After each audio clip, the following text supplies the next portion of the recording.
हर जाए पिया जवानी हमर जराई रे गइला ना हर जाए पिया जवानी हमर जराई रे गइला ना ए चश्मा वाला एगो नच बाबा की चाहिए बाबा की चाहिए हाउ हाउ कि एगो नचने करा अरे कन्या के फुलाई रे गइला ना बाकी तहरा खातिर हो कि मुंबई में लेके मकानिया रखले बदू दुगो नचनिया आवा भाई चश्मा लगा के अंधार हो गया कि मुंबई में लेके मकानिया रखले बदू दुगो नचनिया मुंबई में लेके मकानिया रखले बदू दुगो नचनिया गिरता फिरते कोनिया अजरा है चटानिया गिरता फिरते कोनिया अजरा है चटानिया मुंबई में लेके मकानिया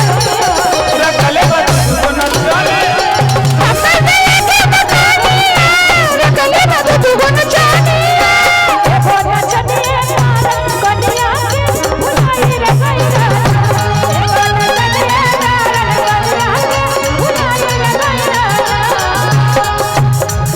कि जाए पिया जवानी हमर जराई रे गइला ना जाए पिया जवानी हमर जराई रे गइला ना एगो नचनिया कारण कन्या भुलाई रे गइला एगो नचनिया कारण कन्या भुलाई रे गइला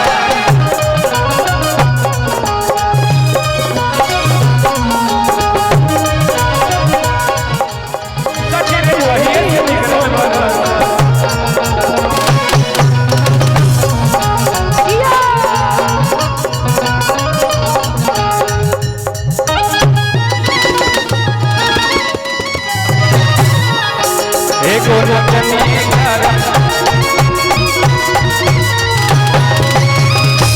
रोज रोज रतिया पिया बुलटिया लेके जाला ओकर नदियो देखे जाला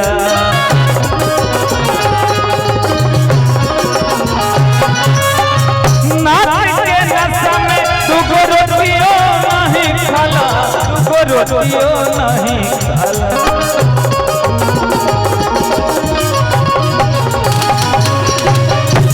रोज रोज रतिया पिया बुलटिया लेके जाला ओकर नदियो देखे जाला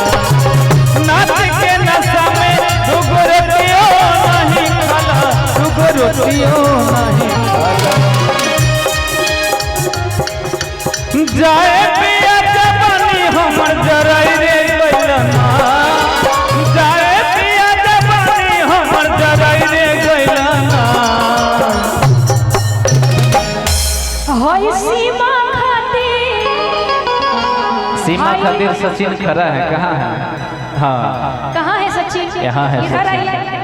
आइए एकदम क्यों शर्मा रहे हैं कहा लप्पू सर जिंगुर सर सचिन ये लप्पू सा सचिन नहीं है सचिन थोड़ा सामने आइए यहाँ आइए लप्पू सर जिंगुर सर सचिन आप लोग बॉडी सॉडी बना लिया है इधर आइए ना आप लोग देखिए तो सचिन लप्पू सा दिख रहा है ना साउंड में नहीं अटता है बेचारा लप्पू सा इधर है कि एको नचनिए कारण कि होई सीमा खातिर